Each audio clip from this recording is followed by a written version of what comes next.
नमस्कार दोस्तों, स्वागत है आप सभी का अड्डा फर्स्ट यूट्यूब चैनल पे। इस वीडियो में हम बात करेंगे तमाम भर्तियों की लेटेस्ट अपडेट के बारे में जो कि संबंधित है नई प्राथमिक शिक्षक भर्ती 1.5 लाख शिक्षामित्र, इसके अलावा एडेड जूनियर को लेकर, साथ ही अगर बात करें 22,794 पदों पर भर्ती को लेकर। चलिए दोस्तों, वीडियो शुरू करते हैं। एक एक करके सारी जानकारी आप सभी को दी जाएगी, लेकिन उससे पहले जितने भी अभ्यर्थी इस वीडियो को देख रहे हैं, वीडियो को लाइक कर दें, साथ ही शेयर कर दें और चैनल को सब्सक्राइब करना बिल्कुल ना भूलें, जिससे कि आपको इसी प्रकार की ऑथेंटिक जानकारियाँ सबसे पहले मिलती रहें।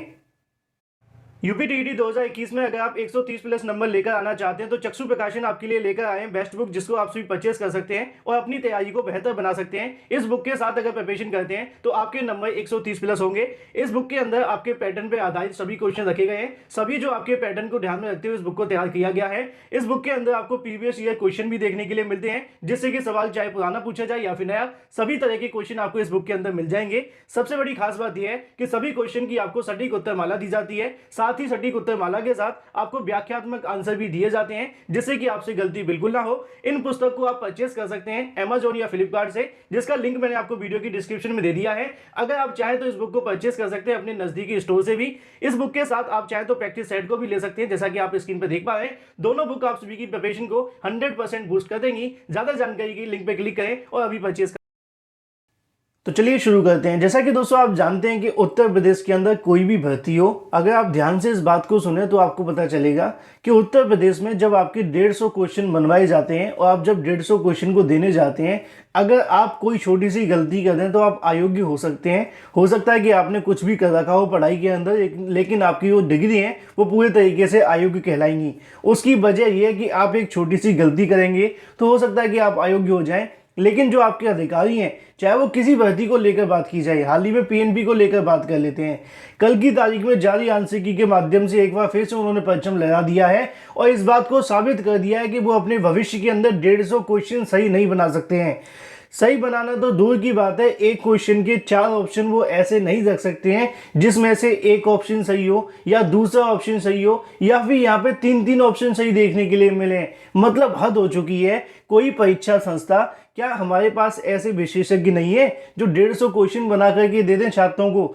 भले ही इन पर कॉमन नंबर दे दिए जाते हैं, लेकिन नुकसान पता क्या होता है कि जो अभ्यर्थी उन क्वेश्चन को गलत करके आया था, जिस अभ्यर्थी को पता ही नहीं था, अब उसको भी नंबर मिलेगा। मैं इस बात को लेकर इसलिए कह रहा हूं क्योंकि हमेशा ऐसा देखने के लिए मिलता है। जब अभ्यर्थी कोर्ट चले जाते हैं तो भर्ती पे स्टे लग जाता है। फिर छात्रों का कहना होता है कि भाई भर्ती पे रोक लगवा दी गई, छात्र पढ़ना नहीं चाहते। अब छात्र क्या करें जब बार बार परीक्षा संस्था इस प्रकार की गलतियां करती हैं? इनको 150 क्वेश्चन बनाने नहीं आते तो काहे के लिए परीक्षा संस्था खोल करके बैठेंगे? या तो ऐसे विशेषज्ञ को हटा दिया जाए।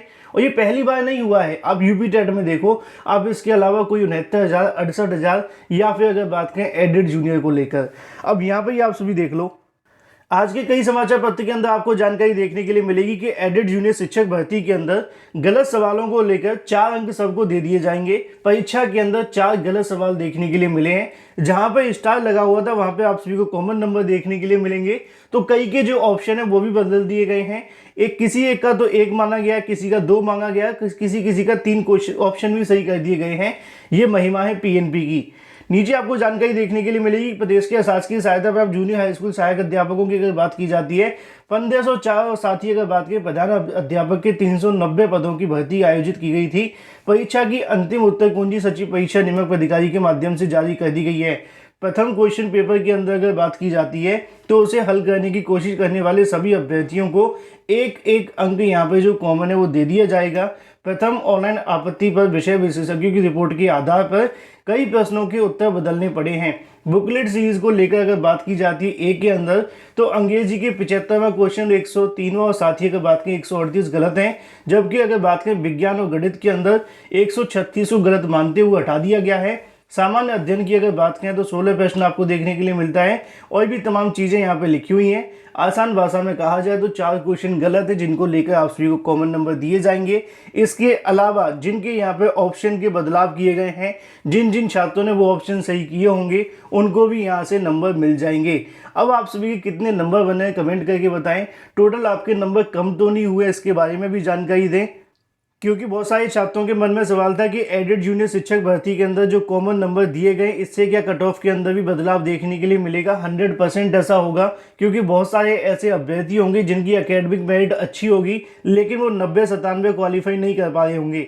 लेकिन अगर ऐसे अभ्यर्थी 90-97 एक नंबर पर आकर क्वालिफाई करते हैं और एकेडमिक मेरिट उनकी 30+ होती है तो एक बार फिर से भर्ती के अंदर वो दौड़ में वापस आ जाते हैं। ठीक है, तो एडेड जूनियर शिक्षक भर्ती के अंदर जो कॉमन नंबर मिले हैं इसका कहीं ना कहीं उछाल आपको कट ऑफ में भी देखने के लिए मिलेगा। ऐसे भी अभ्यर्थी हो सकते हैं जो कि एक नंबर से पीछे रह रहे होंगे, लेकिन अब उनको एक नंबर मिल जाने की वजह से वो एक बार फिर से भर्ती की दौड़ में आ चुके हैं। सीटों की संख्या पहले से ही कम है, लगभग 1500 पदों पर भर्ती होने वाली है। अलग अलग विषयों की सीटें अभी घोषित नहीं की गई हैं पीएनपी की ओर से। तो ऐसे में कॉमन नंबर के चलते कहीं ना कहीं कट ऑफ के अंदर थोड़ा आपको उछाल और देखने के लिए मिलेगा। हालांकि कट ऑफ को लेकर मैं जल्दी आप सभी के लिए स्पेशल वीडियो बनाने वाला हूं, लेकिन उससे पहले आप सभी कमेंट करके अवश्य बताएं कि आपके कितने क्वेश्चन सही हुए, कितने नंबर अभी बन रहे हैं, इसके अलावा किसी का कम हुआ या फिर ज़्यादा, जो भी अपडेट आप सभी कमेंट करके बता दीजिएगा। वहीं दूसरी तरफ बात की जाए अपनी अगली अपडेट के बारे में जो कि संबंधित है नई प्राथमिक शिक्षक भर्ती को लेकर। साथ ही अगर बात करें 1.5 लाख शिक्षा मित्रों के लिए शासन को प्रस्ताव के बारे में। जैसा कि दोस्तों आप जानते हैं कि उत्तर प्रदेश के अंदर काफ़ी लंबे समय से नई प्राथमिक शिक्षक भर्ती की मांग की जा रही है। हालांकि उत्तर प्रदेश के अंदर विपक्षी पार्टियों की तरफ से भी इस मुद्दे को कभी उठाया नहीं गया सही तरीके से, लेकिन फिलहाल प्रदेश सरकार से मांग की गई तो सरकार ने यहाँ पे कमेटी का गठन कर दिया। धीरे धीरे करके लगभग 2.5 महीने का समय बीत चुका है, आज तक कमेटी की रिपोर्ट नहीं दी गई है। जब भी मुलाकात अधिकारियों से की जाती है या फिर कमेटी के चेयरमैन से की जाती है तो उनका कहना होता है कि सचिव बेसिक शिक्षा परिषद से मिलिए। उनके पास जाया जाता तो उनका कार्य होता है कि भाई अभी इस पे जो काम है वो जारी है। मतलब 2.5 महीने हो चुके हैं, अभी तक कोई कमेटी की रिपोर्ट नहीं आई है। अगर मैं एक लाइन में आप सभी को बताना चाहूँ, कमेटी का मतलब कहीं ना कहीं छात्रों को बेवकूफ़ बनाना है, ऐसा लग रहा है। उसका रीज़न ये है कि जो सरकार अगर चाहे तो 2 दिन के अंदर रिक्त पदों की जानकारी ले सकती है। सब कुछ आजकल ऑनलाइन हो चुका है, सारी भर्तियां आप सभी के पास है, सारे रिकॉर्ड आपके पास हैं। फिर भी आपको अगर 2.5 महीने का समय लग रहा है तो इससे अंदाज़ा लगाया जा सकता है कि या तो सरकार की प्राथमिकता में नहीं रिपोर्ट, या फिर सरकार की तरफ से जो आदेश दिया गया उसको अधिकारी नहीं सुनते हैं। अगर अधिकारी सरकार की बात नहीं सुन रहे तो सरकार को ध्यान रखना चाहिए, या फिर दोनों की मिली भगत है तो ऐसे में छात्रों को भी चीज़ों को समझना चाहिए। तो नई प्राथमिक शिक्षक भर्ती की रिपोर्ट को लेकर जो अभ्यर्थी पूछ रहे हैं, अधिकारियों से मिल रही जानकारी के अनुसार उनका कहना है कि अभी तक जो रिपोर्ट है वो तैयार नहीं हुई है। कई जिलों से अभी कहीं ना कहीं जो रिक्त पदों की जानकारी न मिलने की वजह से अंतिम रिपोर्ट अभी तैयार नहीं हो पा रही है। कब तक जारी होगी इसके बारे में कोई संभावित तारीख उनके माध्यम से नहीं बताई गई है। अगर कोई अपडेट निकलती है तो इसके बारे में आप सभी को जानकारी अवश्य दी जाएगी। धीरे धीरे करके चुनावी समय पास आ रहा है, रिक्त पदों की रिपोर्ट अगर नवंबर के अंत में नहीं आती है तो समस्याएं आप सभी को और देखने के लिए मिल सकती हैं। लेकिन वही दूसरी तरफ बात की जाए अपनी अगली अपडेट के बारे में जो कि संबंधित है 1.5 लाख शिक्षा मित्रों के लिए शासन को भेजा गया प्रस्ताव। जैसा कि आप जानते हैं कि 1.5 लाख शिक्षा मित्रों को लेकर पिछले कुछ दिनों से बहुत सारी चीज़ें देखने के लिए मिल रही हैं। हाल ही में छात्र और शिक्षक अनुपात के अंदर इनको शामिल किया गया। हालांकि मांग इनकी इससे भी ज़्यादा थी कि इनको दोबारा से समायोजित भी कर दिया जाए, और भी तमाम मांगें जो कि काफ़ी लंबे समय से चल रही हैं। लेकिन अब ऐसे में एक जानकारी देखने के लिए मिल रही है, शिक्षा मित्र एसोसिएशन के सदस्य या फिर उनकी तरफ से एक जानकारी देखने के लिए मिली है कि 1.5 लाख शिक्षा मित्रों के लिए शासन को प्रस्ताव भेजा गया है। इस प्रस्ताव के अंदर कौन कौन से बिंदु रखे गए हैं इसको लेकर अगर बात की जाए, इसकी जानकारी तो उनके माध्यम से नहीं दी गई है। लेकिन उनका कहना है कि शिक्षा मित्रों के संबंध में हृदय दुबे की पोस्ट के माध्यम से जानकारी देखने के लिए मिलती है कि उनको जो प्रस्ताव है भेज दिया गया है। प्राप्त सूचना के अनुसार महानिदेशक बेसिक शिक्षा महोदय के माध्यम से शिक्षा मित्रों के संबंध में जो भी निर्देश उच्च स्तरीय थे उसका प्रस्ताव कल शासन को भेज दिया गया है। अब उस पर निर्णय शासन को लेना है। अब जैसा कि आप सभी देख पाए कि इसके अंदर जानकारी तो देखने के लिए मिली है कि शिक्षा मित्रों के संबंध में प्रस्ताव बनाकर भेजा गया है। इस प्रस्ताव के अंदर कौन कौन से बिंदु होंगे ये देखना दिलचस्प होगा, क्योंकि हाल ही में हुई बैठक के अंदर इसमें कई मुद्दों को लेकर विचार किया गया था। शिक्षा मित्रों से संबंधित कई मुद्दे यहाँ पर उठाए गए थे, जिसको लेकर शासन ने सहमति भी जताई थी कि इनको छात्र और शिक्षक के अनुपात में शामिल कर लिया जाएगा। लेकिन मांगे इससे भी ज़्यादा थी, लेकिन उसको लेकर फैसला शासन को करना था। अब देखना दिलचस्प होगा कि यहाँ पे किस किस बिंदुओं को लेकर प्रस्ताव बनाकर भेजा गया है। जैसे इसकी कॉपी हमें मिलती है सबसे पहले वीडियो के माध्यम से जानकारी आपको दे दी जाएगी।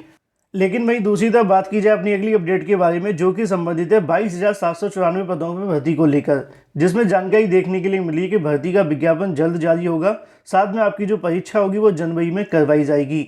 साथ ही पीईटी की कट ऑफ को लेकर भी हम बात करेंगे। तो यहाँ पे दोस्तों आपको देखने के लिए मिलेगा कि सरकारी नौकरी के लिए प्रदेश में जनवरी से शुरू होंगी परीक्षाएं। 22,794 पदों पर भर्ती के लिए जल्द शुरू होगी आवेदन प्रक्रिया। उत्तर प्रदेश सरकारी नौकरियों के लिए लागू अगर बात करें प्रारंभिक अर्हता परीक्षा के शामिल होने वाले अभ्यर्थियों के लिए बड़ी खुशखबरी मिल सकती है।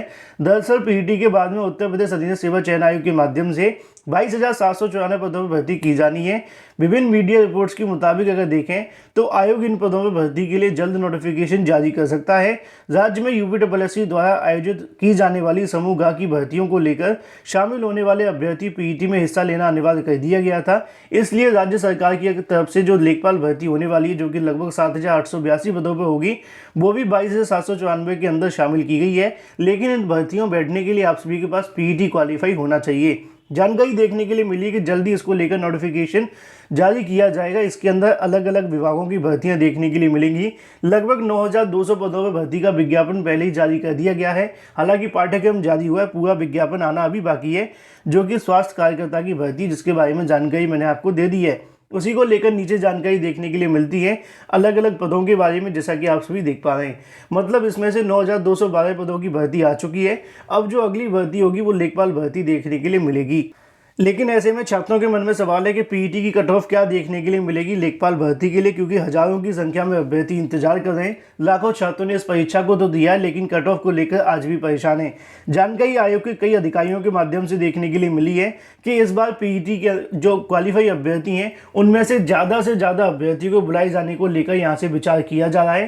पहले हमें जो जानकारी 15 गुना की देखने के लिए मिली थी, इस बार ऐसा देखने के लिए मिलेगा कि नहीं, इसको लेकर कोई कंफर्म नहीं है। जानकारी देखने के लिए मिली है कि आयोग के कई अधिकारियों से मिल रही है कि आगामी भर्तियों के अंदर 15 गुना से भी ज़्यादा अभ्यर्थी को बिठाया जाएगा, जिससे कि ज़्यादा से ज़्यादा अभ्यर्थी इसके अंदर पार्टिसिपेट करें। और उसकी सबसे बड़ी वजह यह है कि चुनावी समय है, सरकार कहीं ना कहीं युवाओं को अपनी ओर लुभाना चाहती है। इसी के चलते पीईटी के अंदर या तो अगर बात की जाए 30 गुना अभ्यर्थी को बुलाया जा सकता है, या फिर अगर बात करें 2 से 2.5 लाख अभ्यर्थी को बुलाए जाने को लेकर यहाँ से जो चर्चाएं वो देखने के लिए मिल रही हैं। बाकी इसके बारे में आपकी क्या राय है, कमेंट करके अवश्य बताएं, क्योंकि अधिकारियों के माध्यम से कई बार जानकारी दी गई है। आयोग की तरफ से अभी तक कोई अंतिम फैसला नहीं लिया गया है कि आखिर कितने गुना अभ्यर्थी को बुलाया जाए और कितने गुना नहीं। इसी वजह से अभी तक आप सभी का जो यहाँ से जो नोटिफिकेशन है वो जारी नहीं किया गया है।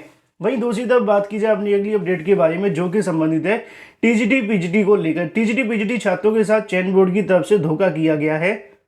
जैसा कि दोस्तों आप सभी को यहाँ पे देखने के लिए मिलेगा, अगर बात की जाए चयनितों के साथ में धोखा किया गया। योग्यता के बल पे चयन बोर्ड की ओर से अगर बात करें 2016 की शिक्षक भर्ती के पास अभ्यर्थी चयनित होकर भी कहीं ना कहीं उसमें से करीब 1,000 शिक्षक अभी तक नियुक्ति नहीं पा सके हैं।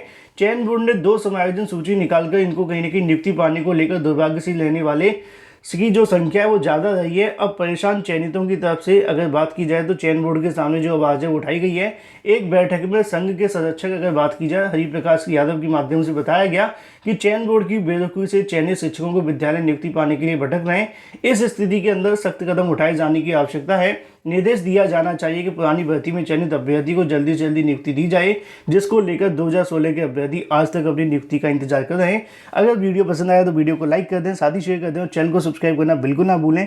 फिलहाल इस वीडियो के माध्यम से इतना ही। Thank you for watching this video.